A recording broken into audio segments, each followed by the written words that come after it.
In the previous episode, we explored the question of whether religion affects independent thinking. In this episode, we delve into the question of whether species can be inherently good or bad.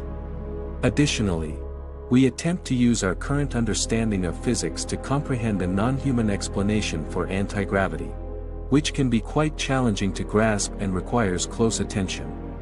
Tune in to expand your mind and challenge your preconceptions. Therefore, you are not the species of the evil one, as was remarked earlier. How am I supposed to answer that?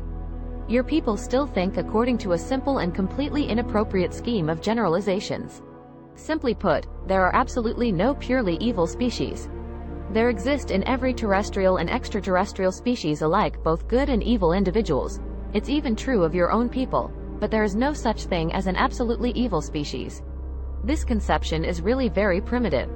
You people have believed from time immemorial what you are supposed to believe, what was foreseen for you to believe by your creators.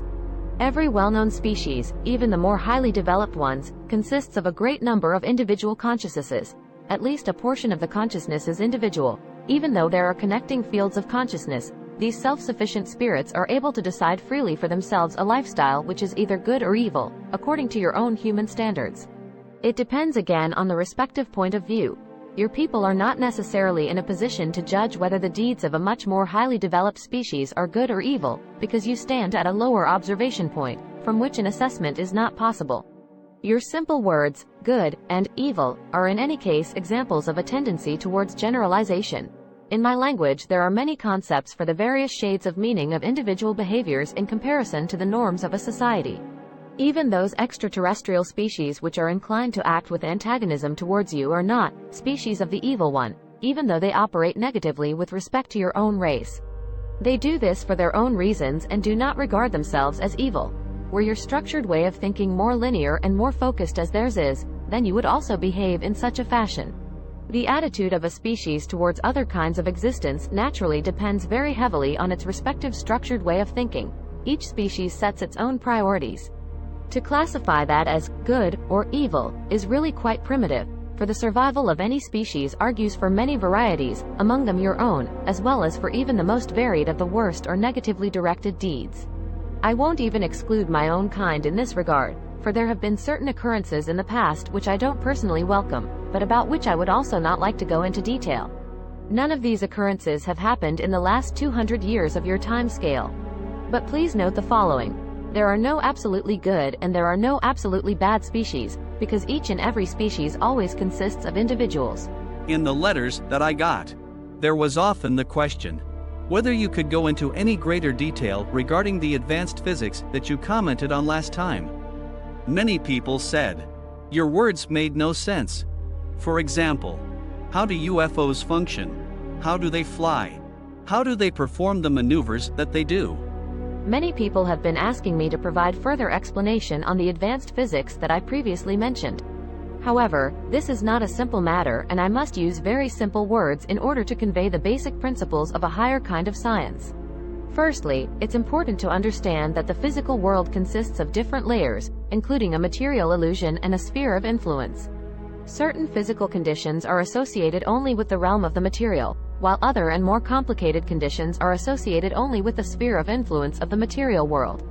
Your conception of the physical world is based upon a simple material illusion, which is further subdivided into three elementary or basic conditions of matter. A fourth and very important condition exists, which borders on the sphere of influence or plasma realm. Plasma is not just hot gas, as it is often simplified by your people, but rather a higher aggregate condition of matter.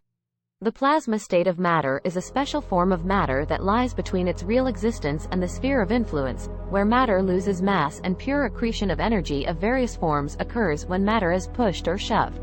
This fourth state of matter is very important for certain physical conditions, including the generation of anti-gravity, which is a means of propulsion for extraterrestrial UFOs. However, human technology in this area is at a very primitive level, and there have been a great number of deaths due to intense radiation and field disturbances.